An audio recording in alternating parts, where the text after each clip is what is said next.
Hi guys, welcome back to Rip's Tattoo Podcast. This is episode number 6. This episode is going to be about Joe McMoneagle. He is a remote viewer, the best in the United States. And what I'm about to share about Mars, a million years BC before Christ, information is going to be bizarre. Before we look at the evidence that Joe has, let's set the scene here on the possibilities of life on Mars. A question with a long history and numerous theories. More than 100 years ago, American astronomer Percival Lowell suggested that certain So I should probably clarify that Joe was asked to do this remote view a million years before Christ. So what he was supposed to visualize and talk about were things that came to mind and what he saw, and he wrote it down.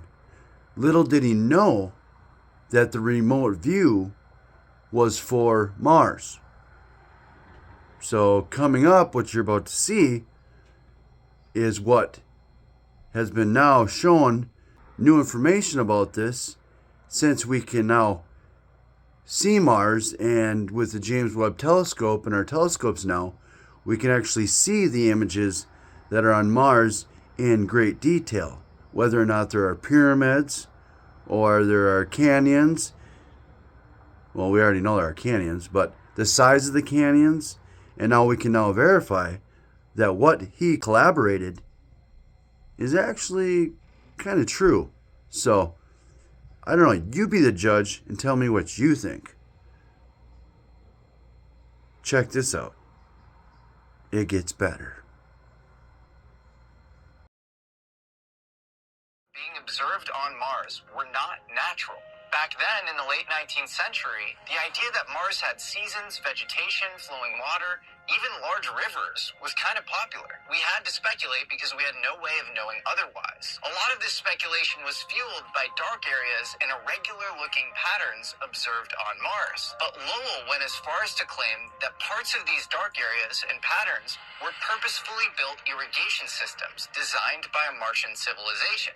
These theories were contested well into the 20th century, but the question of trees, lakes, and Martians was eventually put to rest when the Mariner 4 space probe photographed the planet up close in 1965.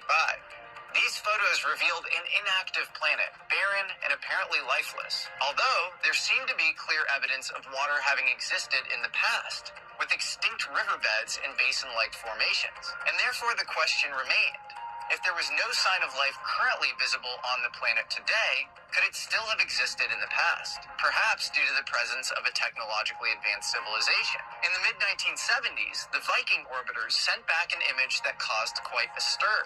A mile-long structure that resembled a human face staring out into space. The infamous face on Mars. This structure provoked a lot of speculation for more than 20 years. But eventually, higher resolution images seemingly put that question to bed, at least for most. The established narrative was that this was all just a case of pareidolia, the same psychological effect that makes us see familiar shapes in the clouds, nothing but some shadows and angles of light. Questioning this interpretation became synonymous with quackery and conspiracy. The region of Mars that the face is located on is called Cydonia.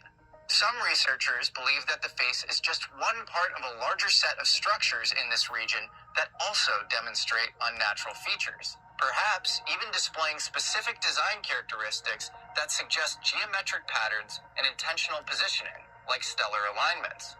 They claim that Cydonia contains multiple pyramids, basically the remnants of a city, all eroded over millennia.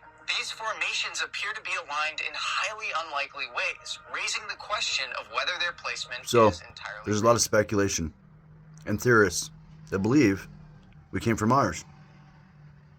And you know what?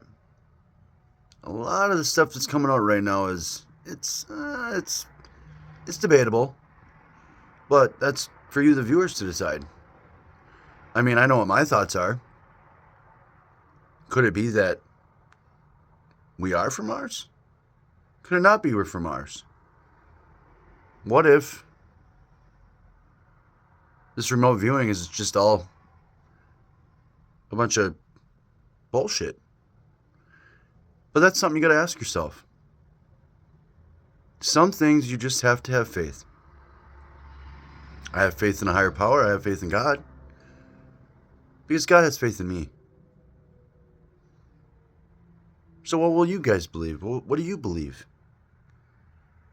Leave in the comments below. I'm curious. I would love to hear your view on this.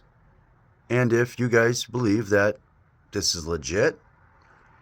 I mean, there's a lot of scientific research in this. And there's a lot of stuff that does back it up.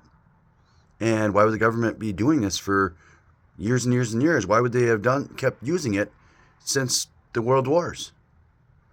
So there's got to be something that backs it up.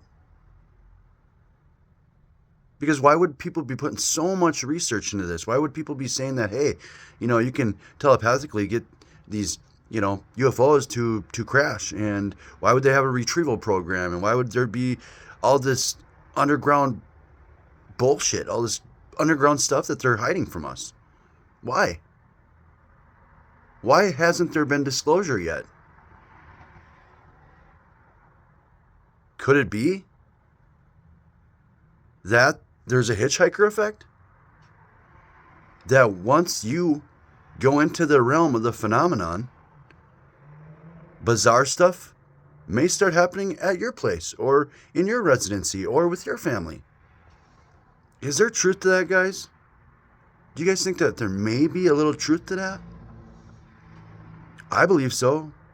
I believe if you open yourself up to that realm, it's a dangerous, slippery slope.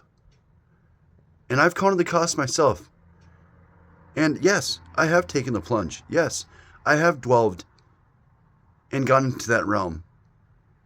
Because it fascinates me. It raises my curiosity.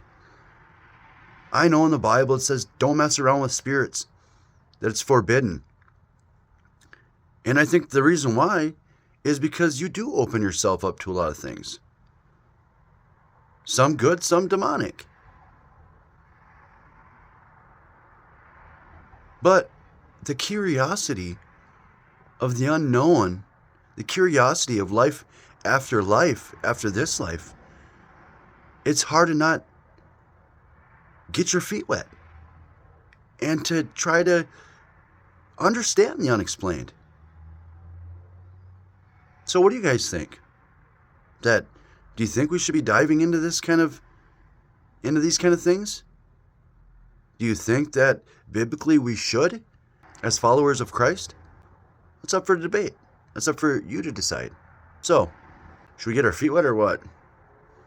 I already have. The region of Sidonia, in the Elysium area at the north, probes photographed huge pyramids, some 500 meters high, some with 4 sides, just like the Great Pyramids of Giza. And near Mars's South Pole, Mariner 9 took pictures of what looked like ancient ruins. These ancient ruins were even informally dubbed by their team as the Incan City. Elsewhere, vast areas of monolithic structures, tunnels, even other faces, seem to defy explanations that they came from only natural processes. To be clear, I'm not at all denying that many of these features could just be explained by basic Mars geology. But take this thought experiment. If similar structures and patterns were imaged on Earth, using modern techniques like LiDAR mapping, presuming they had man-made origins wouldn't be so controversial at all. So why does the same conversation seem totally off limits when it comes to Mars?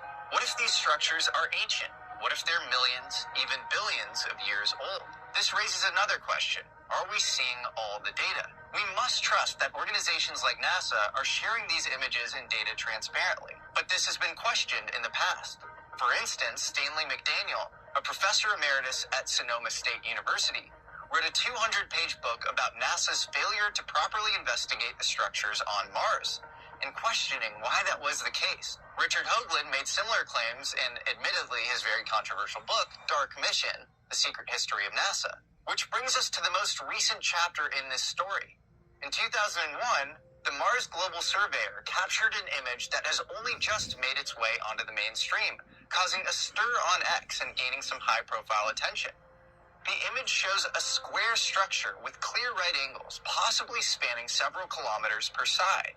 The geometry suggests a high potential that this could be an engineered structure. So is this legit? Are we from Mars? Are we not from Mars? I know I kind of took this all over the place, and it was a lot of my videos. It's kind of hard to keep up and keep track as I jump here and I jump there. But all in all, this is the conclusion of this episode, this video. You can check it out. You can check out the video, the full video on American Alchemy with Jesse Michaels podcast. So I encourage you, check out the rest of the video. I will leave the link in the description. Thank you guys. Namaste. Love ya. Subscribe, like, share, hit the button.